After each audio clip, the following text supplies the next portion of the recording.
Welcome back to Trendz. I am DJB and this is Trendz. This is the podcast where we just like to celebrate all the weird and wonderful internet trends that we come across every single week.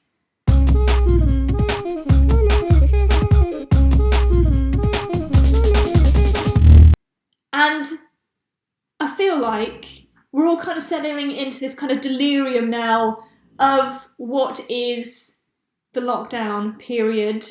Not quite sure how long it's going to go on for. So therefore, it was kind of novel for the first 2 weeks. And then people, I feel like, are starting to get to this period of like, okay, this is now settling into a reality.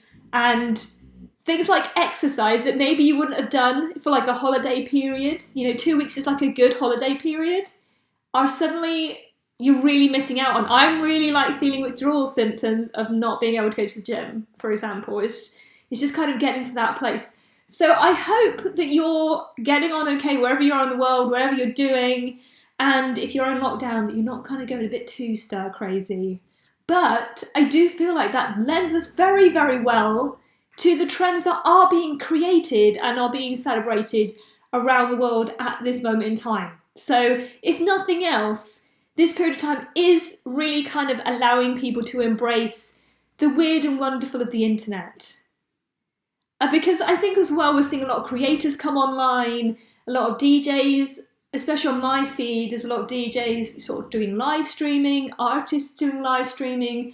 I do feel a bit sorry for DJs because I've had a look at live streaming, and because primarily you're playing other people's music, you can't do like a DJ set because you just get taken down for copyright. So a little bit frustrating, and I feel like I don't know kind of how you overcome that bridge just yet, because it's not like, this is what most DJs do,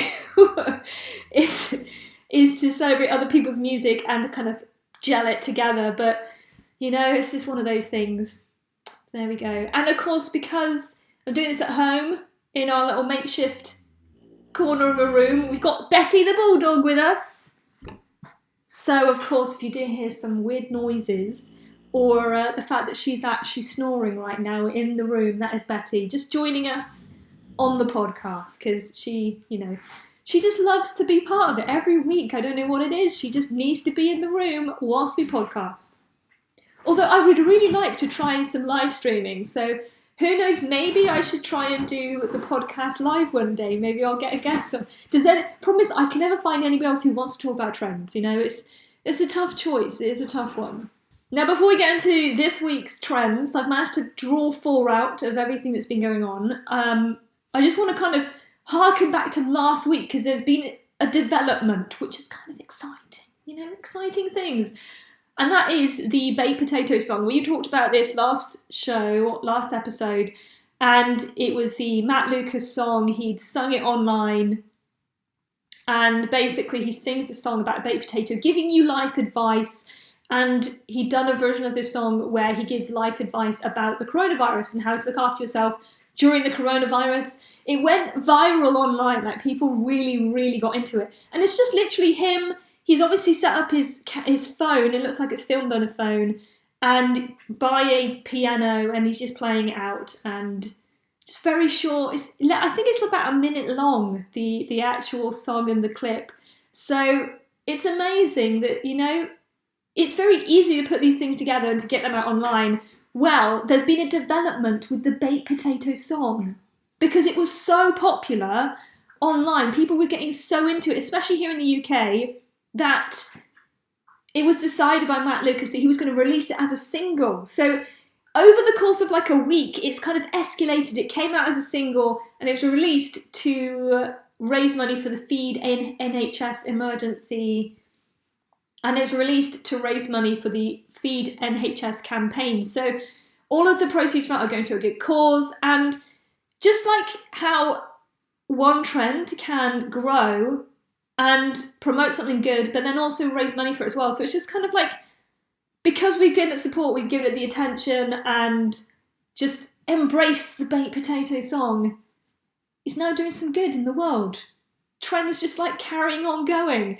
And I didn't realise as well that this song is not like a new song. It's actually a 20-year-old comedy song that he did on one of the early shows. He was on a show called Shooting Stars.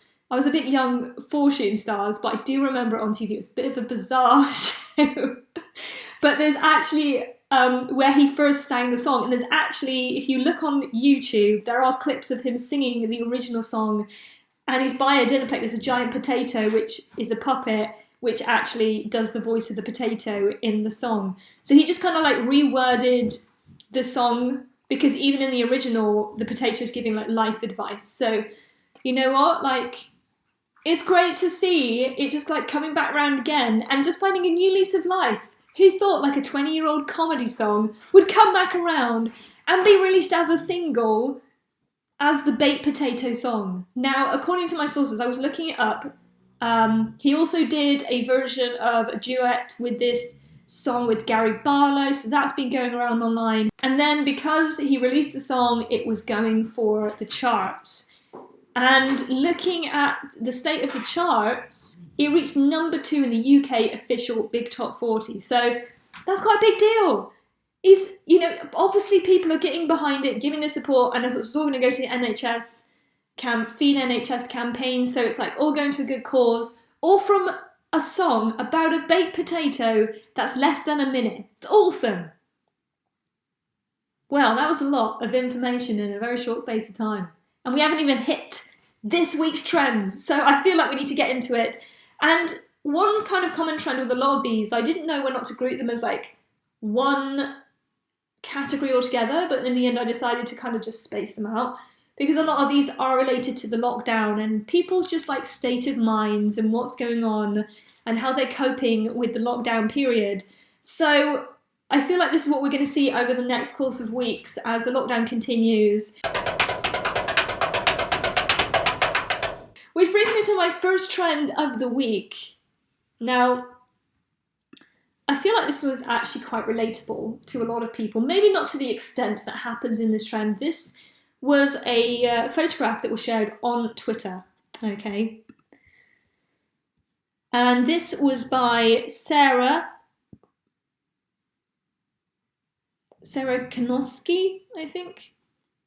And as a lot of people are doing at the moment, we are helping out our parents or our elderly neighbours or family or something to go and do their shopping so that they don't need to go out to the shops themselves. And so she says in her tweet, "I finally convinced my parents to let me get their fruit and veg. And now my dad has sent me this floor plan of the shop. Clearly, I'm 44 and a total moron." Now, just to give this some context, there is a photo that she includes with her tweet, which has a very, very, very detailed map and diagram of the grocery store where she's going to do her parents' grocery shopping. Not only is it just the fruit and veg, now he's obviously catalysed, he's sort of outlined where all of the aisles are and named where all the items are as well on this diagram. But even to the point where he's put the front doors of the shop, he's put the road names so people know where the car park is, where there's a coffee shop. And then also he's drawn arrows on how to walk around the grocery store to get all the bits that he wants. So he's like really, the detail in this picture is incredible. Also, I am thoroughly impressed with how he can remember where all of the grocery items are. I think mainly because, like, sometimes they change the layout or the location of stuff, so how can you be that confident that the items that you want are still going to be where they are placed in the shop? But you know what, like, I think the bigger or more staple ones will probably be where they normally are. I don't think they will change them that quickly. But it's even just like the detail in it as well. Like, not just tomatoes, it's vine tomatoes that he wants. And he's put exactly where the vine tomatoes are on this diagram. Like, he's also put where the custard apples are and where the large Granny Smith apples are, so that you know which apples you're getting. You know, it's just things like that where it's not just information. It's just right down to the detail. And like, part of me is very impressed with this diagram and the detail that he's gone into it. But it also gives me a little bit of just a bit of a mind freak, because in our house there's 3 of us, and so between the 3 of us, one of us has to do the shopping. Now, normally I'll do like a weekly shop, and so I know where to get stuff, and I can be quite specific with what I like. So like, if you don't get what I've wanted, I can be a little bit disappointed if you try to go for like an off, if it's not quite the right thing, but it's fairly close. I don't know why, but I think it's just because I've been let down before trying products that are not quite the one you want, but just like trying it and just didn't work out in the same way. So the part of me just kind of has this fight within myself, knowing that I like things a particular way, you know. So there's a little bit of a horror with the idea of somebody else doing the shopping, just for the fact that like, I'm writing a list of stuff I would want. How neurotic do you get with the list? For example, like, if I want a Snickers bar,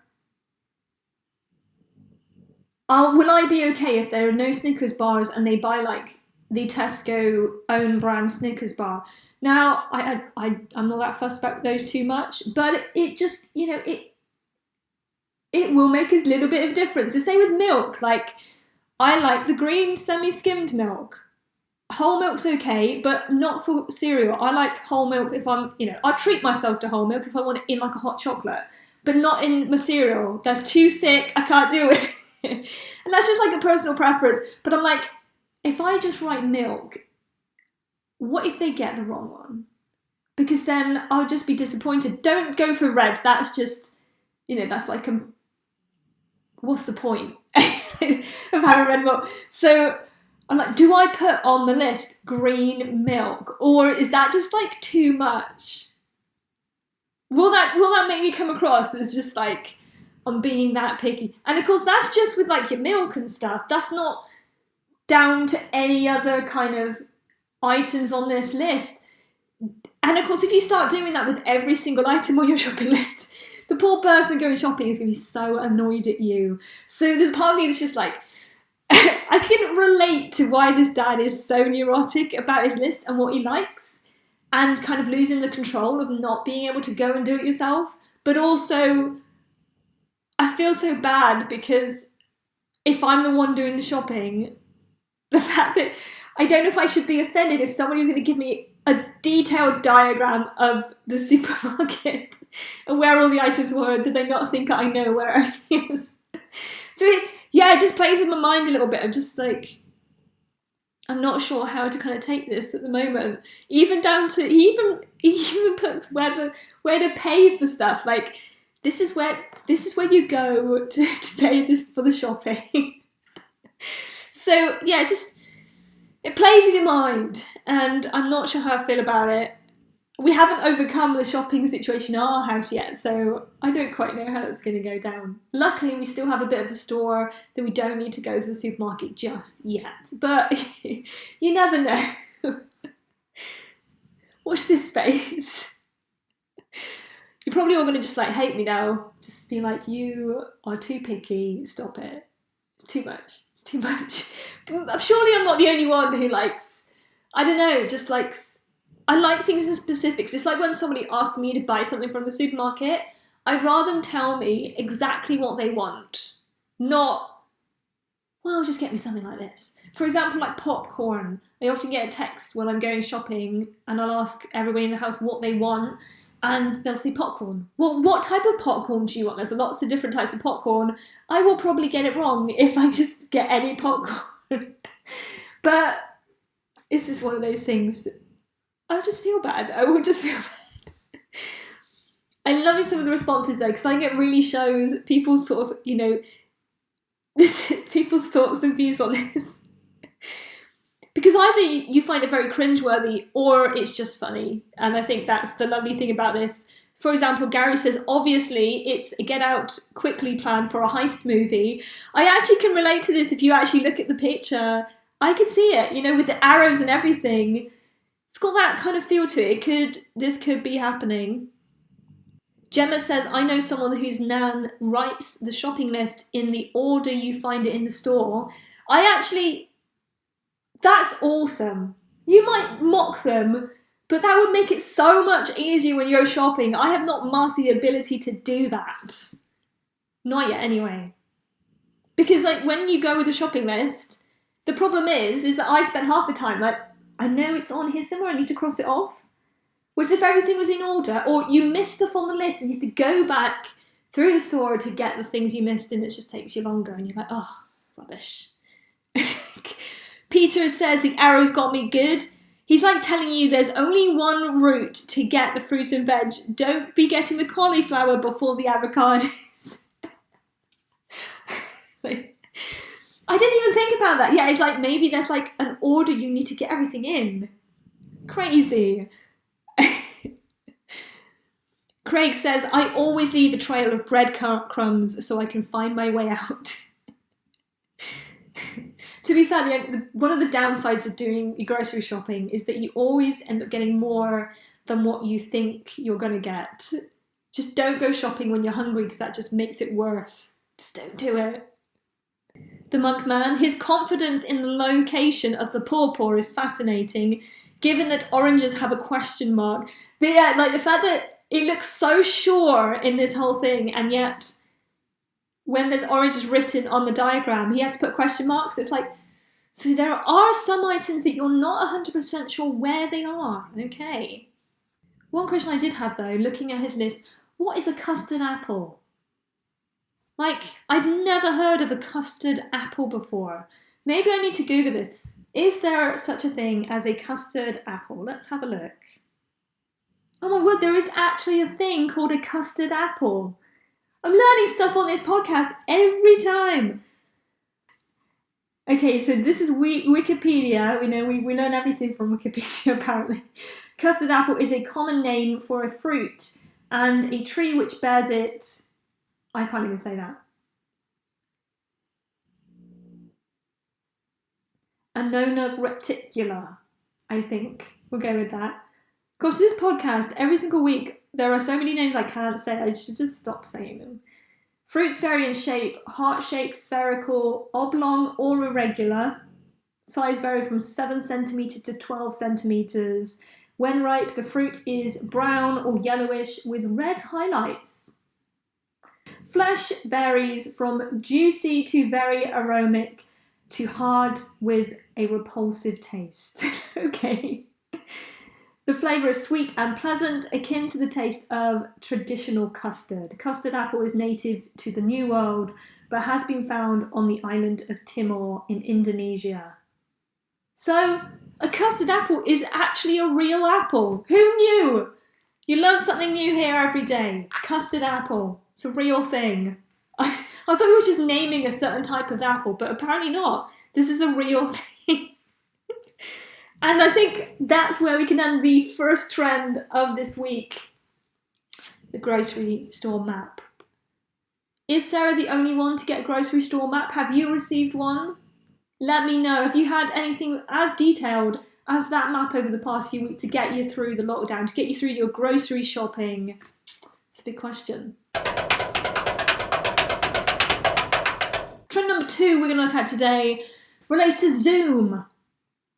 Everybody seems to be getting into Zoom at the moment, or video, some sort of video chat with friends or whatever. House parties been around, they've had a little bit of controversy lately.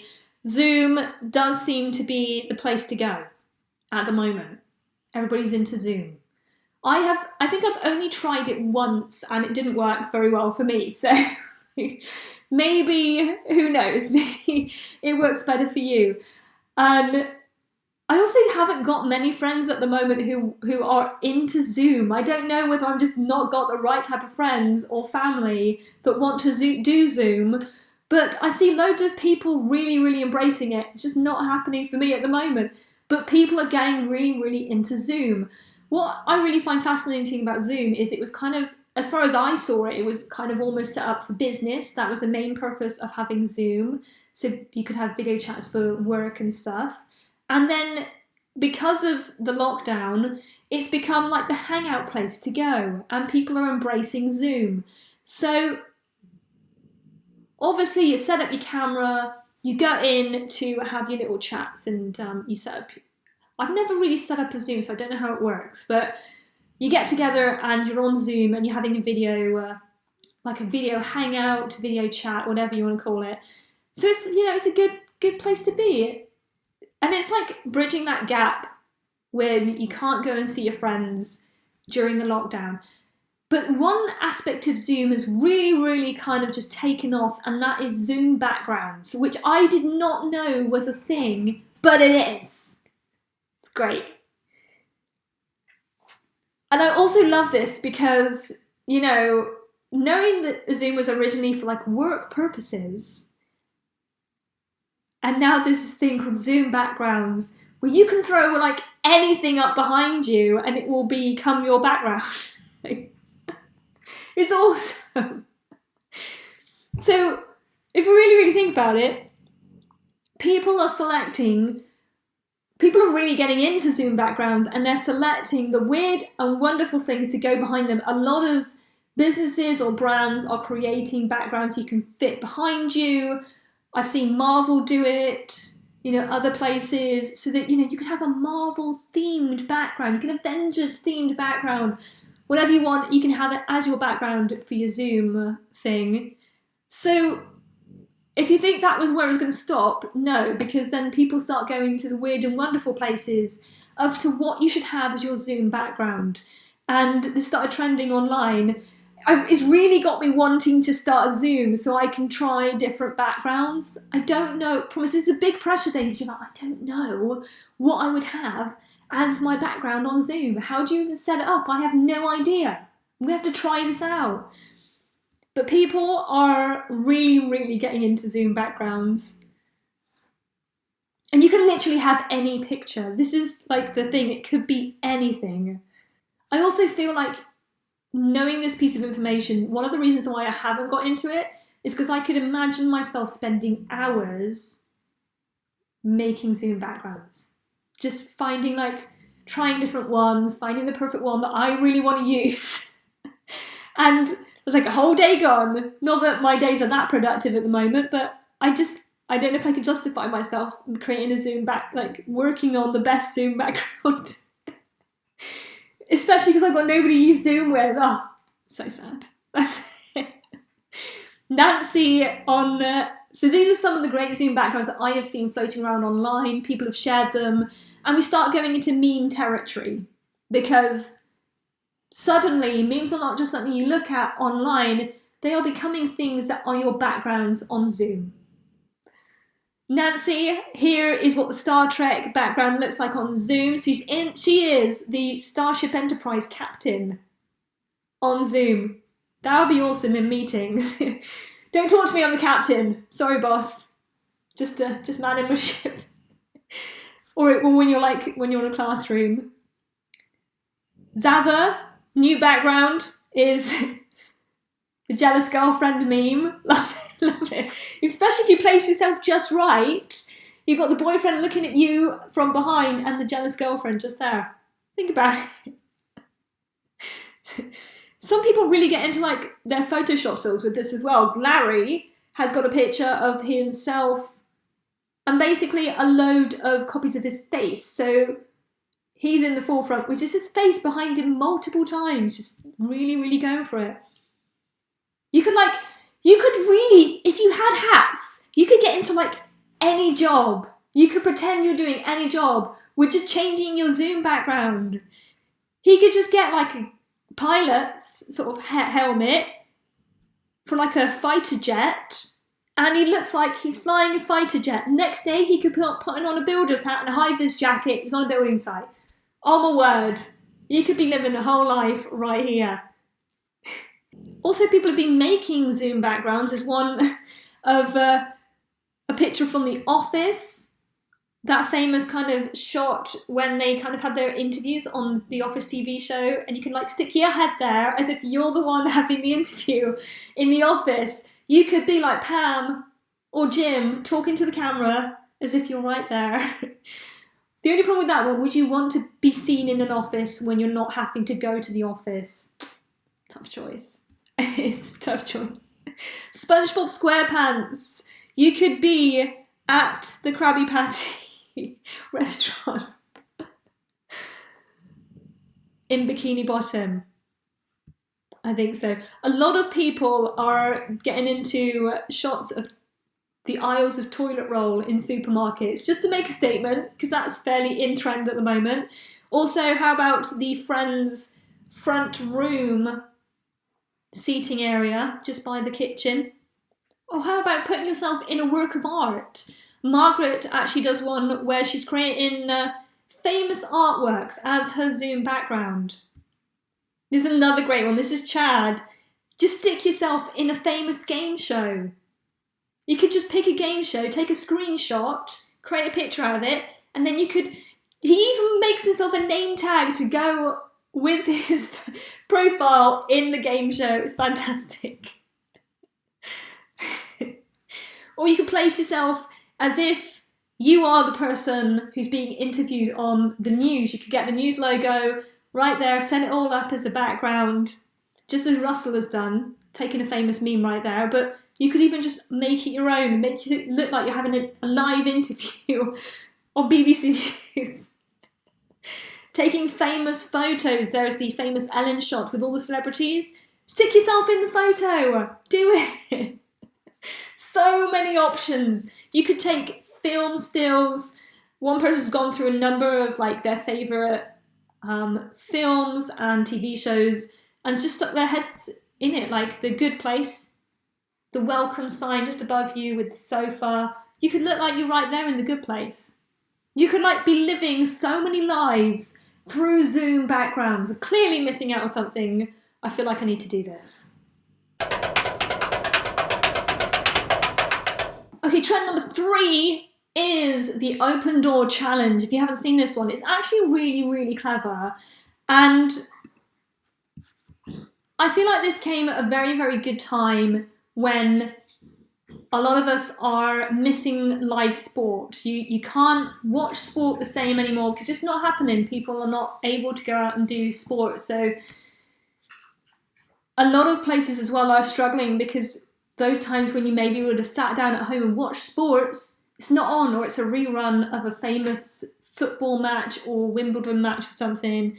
So, what do you do when you can no longer watch sports or just have the joy and the excitement of watching sports? Well, this challenge, I think, really, really helps you out.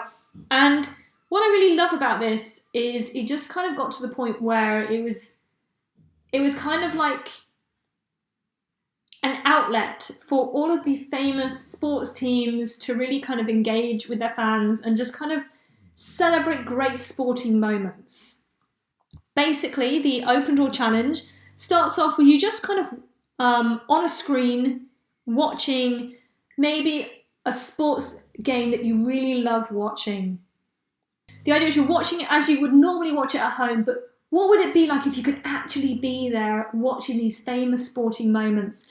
And then this is clearly being filmed on a phone, so you're watching somebody's laptop with the sport playing, the match playing, whatever you want to call it, and then the phone turns around to the door, and then you grab the door, open the door, and then it's what's playing behind the door is as if you're stepping live onto the court. So it's the same match, but from an angle or videoed from the perspective of being right there courtside with the fans, being in amongst it, celebrating these famous moments as they happen.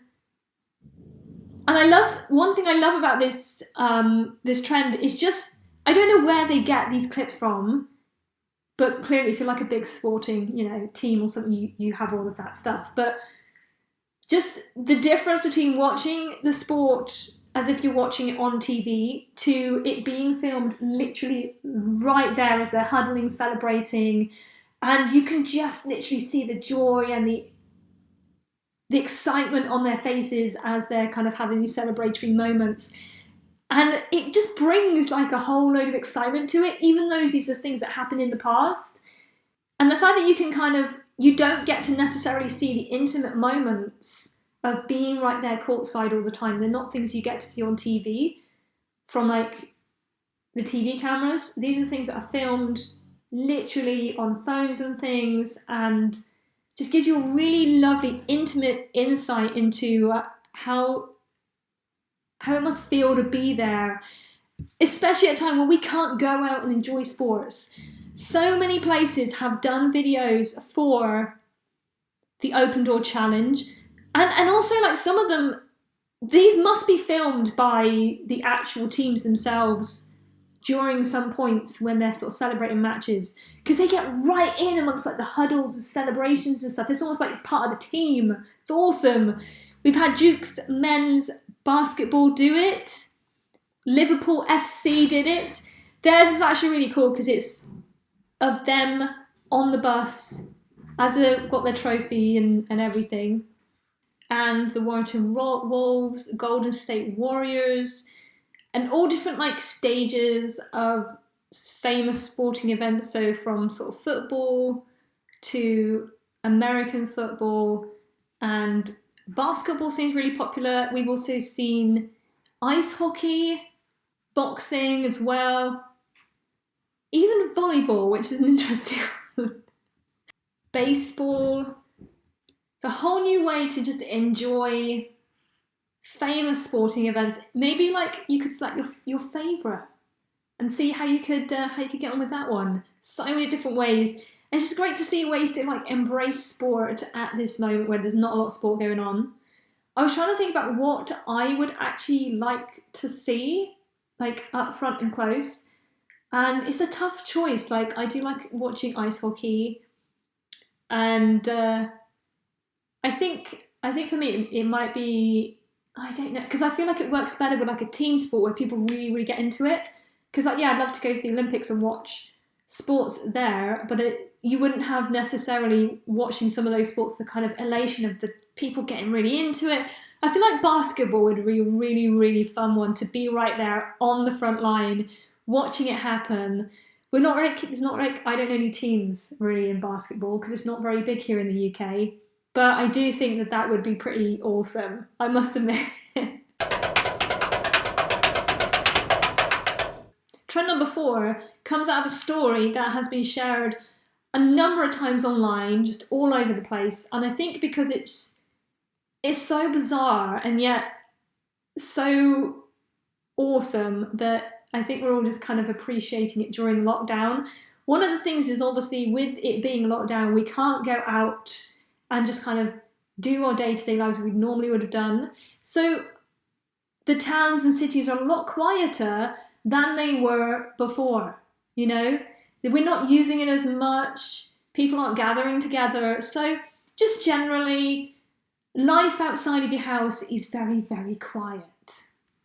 And I think with that, you know, there's been a lot of talks about, you know, less pollution going on, you can see things clearly in the skies or in the oceans and things like that. So it's almost a little bit like nature's coming back, you know? It's weird. And one of these stories which came out was from a township in a little town in North Wales. And there are numerous videos, photographs of a herd of goats that have apparently overrun this town in Wales.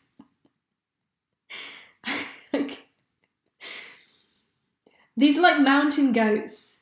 And there's like, apparently, according to the reports, there's one small herd that has kind of like adopted the town as its new playing place. They're just embracing the fact that it's so quiet that they get in and around that town and just kind of wreak havoc, play a load of games, just really, really getting into it. And there's got to be like almost 10 goats in this little group. I don't know what you call a group of goats. Who knows? A herd? Maybe.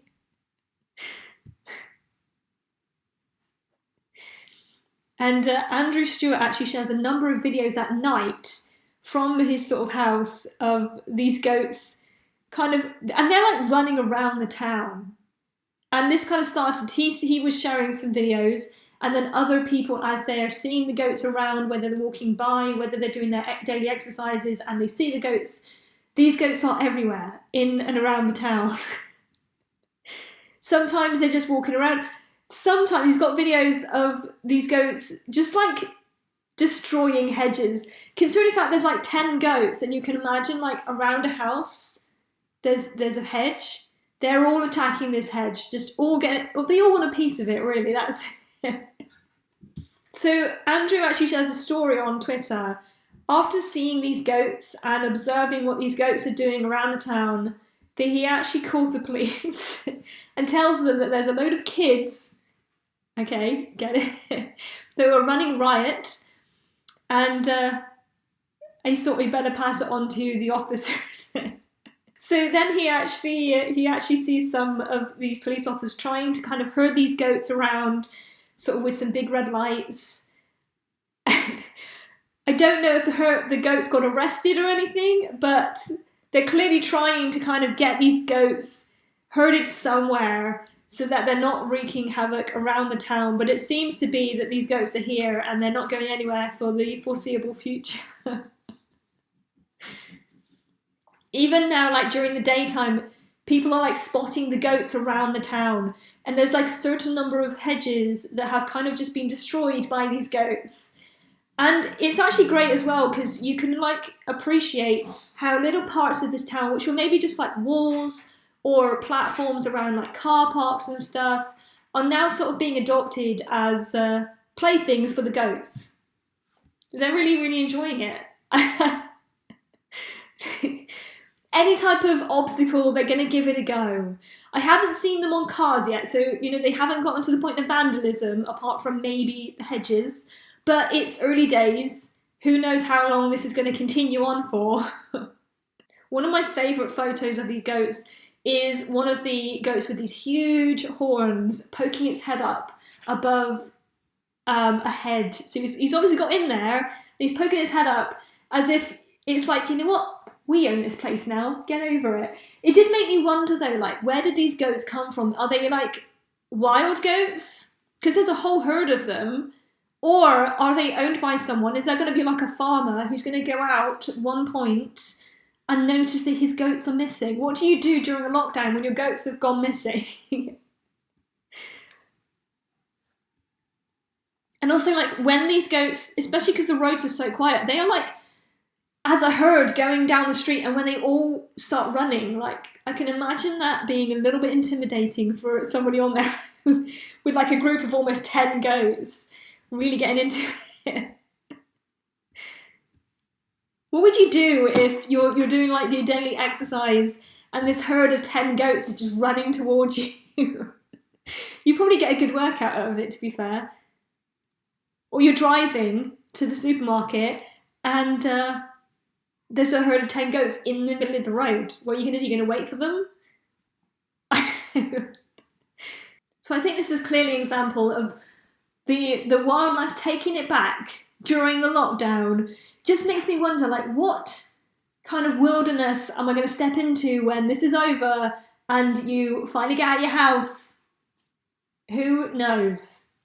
But I think it would be quite cute to live in a town full of wild goats. I'll be right there. It'd be so awesome. Well, those are our trends of the week. Which one, though, is the one? That is the question. Which one should be our trend of the week? Personally, I'm really tempted with the Zoom backgrounds just because I think this is something that could help a lot of people and could embrace it during the lockdown. But because it's so weird and awesome, I think it has to go to the lockdown goats. Because you don't see that every day. It's awesome. I think it'd be great. You wake up in the morning, look out your window, there's just a herd of goats owning the town.